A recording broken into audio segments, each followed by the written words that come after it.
If your favorite whiskey disappeared tomorrow, would you actually know what to buy instead? Most people don't, so today we're giving you a backup plan. If these bottles disappear, here's exactly what to buy instead. You know what else you need a backup for? Your wardrobe. But luckily, we've got you covered. They're soft, they fit great, and unlike some of these bottles, we actually keep them in stock.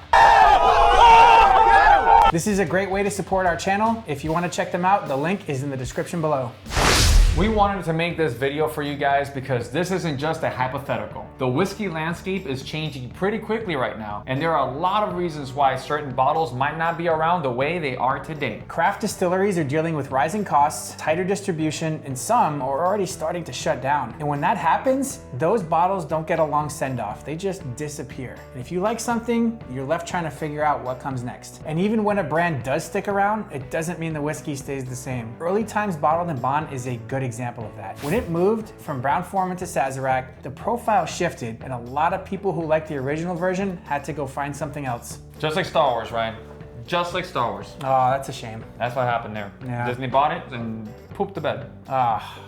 Hate hearing that. Yep, I don't like poop. So this idea that you can just keep buying the same bottles of whiskey forever without thinking about it isn't realistic anymore, which is why it helps to understand what you're drinking and what to look for if it's no longer there. So let's kick things off with one of the most recognizable names in bourbon, Blanton's. MSRP is around $65 to $75, but in reality, most people are paying well over $100 for a horse topper and a prayer. And the reason people chase Blanton's isn't because it's the most complex bourbon on the shelf. It's because it's a single barrel bourbon that's easy to drink and feels like a premium experience. Now here's the problem. When people can't find Blanton's, they either overpay or they grab something random that doesn't hit the same. So if Buffalo Trace decides to end the Blanton's line, what are you gonna do? Well, that's where Russell's Reserve Single Barrel comes in. MSRP here is around $65, and unlike Blanton's, you can actually walk into most stores, find it, and pay the price it was always intended to cost. And here's why it works. First off, this is also a true single barrel, so you're still getting that uniqueness from bottle to bottle. But more importantly, it hits the same balance. You're getting that caramel, vanilla, spice, and oak, and I'd actually argue that this has a little bit more structure than Blanton's. I've found Blanton's to be a little inconsistent at times. Hell, we even put it to the test in our shelfer versus store pick blind tasting. People typically buy Blanton's for the name, the bottle, or the hype. This isn't gonna replace that. But if you're gonna buy it because you want a reliable single barrel bourbon that drinks well every time, this is the replacement. Next up is Weller Antique 107. MSRP is around $60, but most people are paying $80 to $100 plus. Because it's wheated, you're getting that softer grain profile, but it still brings that caramel sweetness, some oak, and the proof amplifies it all. If Buffalo Trace says bye-bye Antique 107, now you've got to find a wheated bourbon that has some weight and structure at a similar proof. What we're gonna find, Ryan? Please tell me, because I wanna know. I love 107. Whatever I said, I don't know what I said. And that's why I think Bardstown Wheated Bourbon is great in this situation. MSRP is only $45 and it comes in at 106 proof. So right out of the gate, you're in the same range. And that's important because a lot of wheated bourbons drop down into the low 90s and lose that density. This doesn't. You're still getting the caramel, baked goods, a little bit of oak, and it's not trying to copy Antique 107 exactly, but it feels familiar. It's got a wheated profile, a very similar proof, and it actually holds up in the glass. So if you're buying Weller Antique because it's a wheater that doesn't drink light, this is an easy replacement. And you're paying much less without the hunt. God, I love that bottle. Both, I love them both. Oh boy. Next up is good old Stagg. MSRP on this high proof bad boy is around $60 to $70, but people are paying $150, $200, and sometimes more depending on the batch. It is so sad. You guys need to do a better job, Buffalo Trace. Get it together. Get it together. This is an in-your-face barrel-proof bourbon, usually in that 125 to 135 range, with a dense profile of caramel, dark sugar, oak, and a super nice and long finish. Oh boy. Ooh yeah. If this thing ever disappears, you've got to find a replacement, and it has to be a high-proof bourbon that delivers a lot of flavor per sip. And you know what?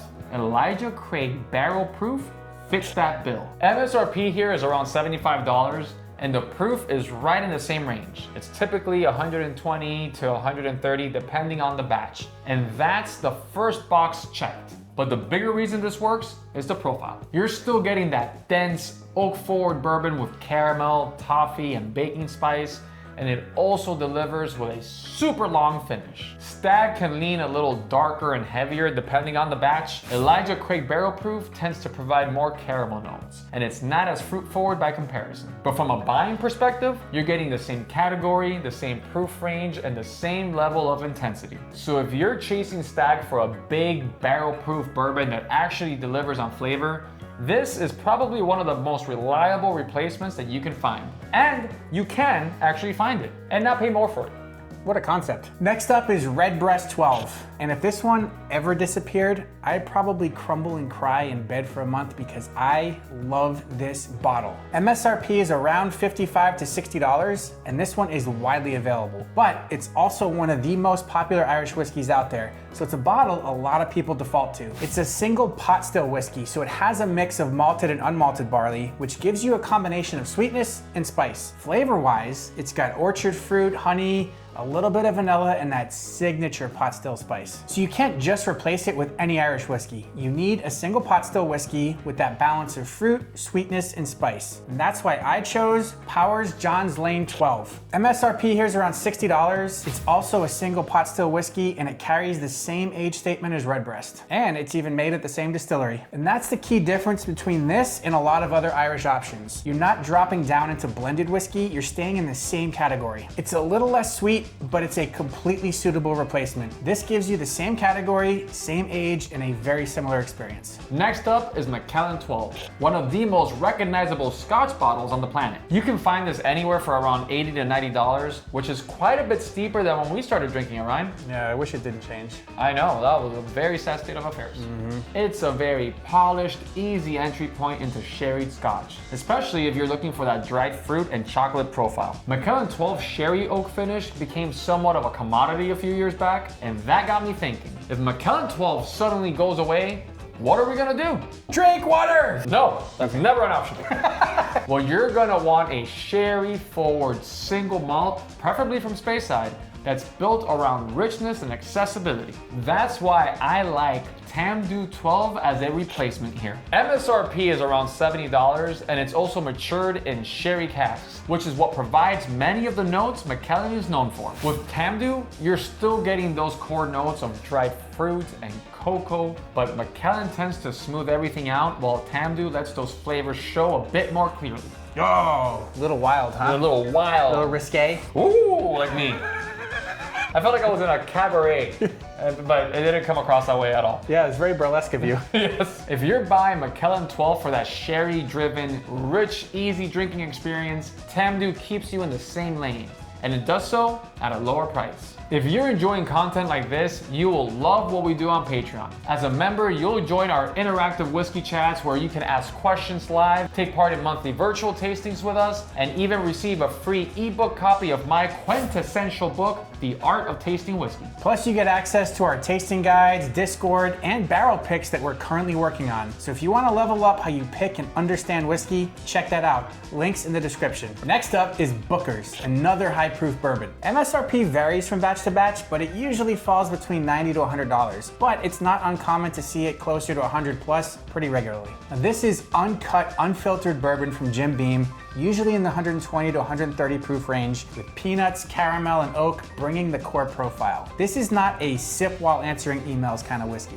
Now, if Jim Beam decides they're done with Booker's, you're not just replacing a high proof bourbon here. You want something with that Beam profile at a higher proof with a lot of oak. Enter Knob Creek 9 Single Barrel Reserve. And you can find this one for around $50, and the proof always comes in at 120. More importantly, you're staying in the same distillery profile. That Beam DNA shines through here, but in a format that's a little more controlled from bottle to bottle. And because it's a single barrel, you're still getting some variation, which is part of what people like about Booker's. But it won't be exactly the same. Booker's tends to come off a little heavier and more unrefined since it's uncut. But from a practical standpoint, you're getting the same flavor profile, similar proof range, in a bottle you can actually find without chasing batch releases. Next up is Maker's Mark Cellar Aged. If you're lucky enough to snag one at MSRP, it's usually around $175, but some people pay as much as double that on the secondary market. The age, which is usually 11 years or higher, combined with that maker's profile, is what sets it apart. You're essentially taking a wheated bourbon that's typically known for being softer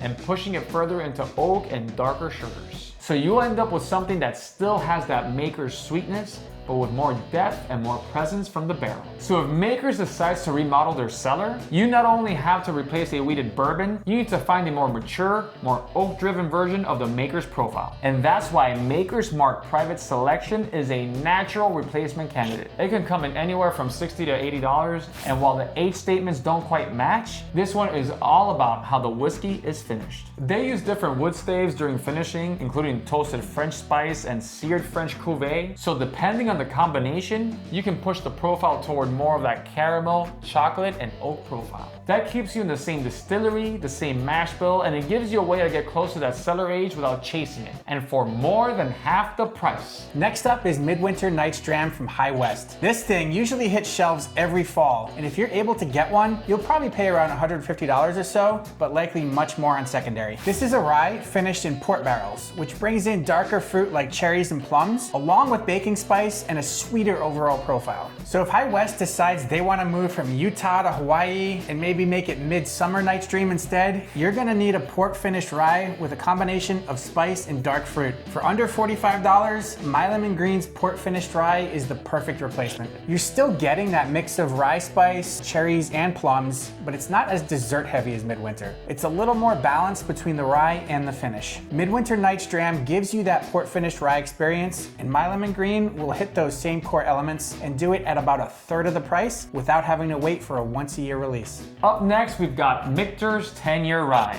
an absolutely delicious 10-year rye that's almost always allocated, but will run you about $200.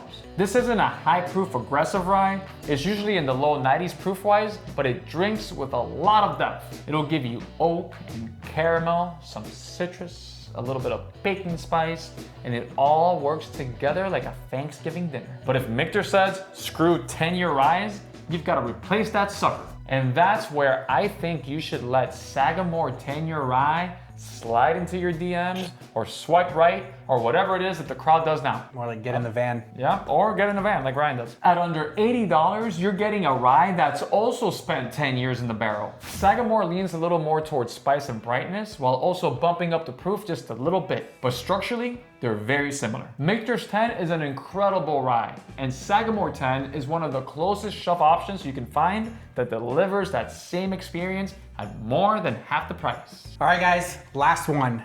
Yamazaki 12, one of the gold standards of Japanese whiskey. The MSRP is gonna be around $200 and availability has been all over the place for years. This Japanese single malt is built around subtlety. Light fruit, honey, a little bit of oak, and everything is measured exactly as you expect. Some Japanese age-dated bottles have disappeared in the past, so if this one were to suffer the same fate, you'd have to find a whiskey that's clean, balanced, and easy to come back to. That's where Hibiki Harmony comes in. It can be found for around $90, and while this is a blend instead of a single malt, it's built with the same philosophy. You're still getting that controlled profile. The same honey, fruit, and soft oak you'd find in Yamazaki, and that's really the connection here. Yamazaki will have a bit more depth and a little more oak influence from the age, but Hibiki fits the same role for a fraction of the price. If you focus on what whiskey actually delivers in the glass instead of the name on the label, you'll make better decisions and stop chasing bottles that you don't need, especially if they disappear. Until next time, Cheers. cheers.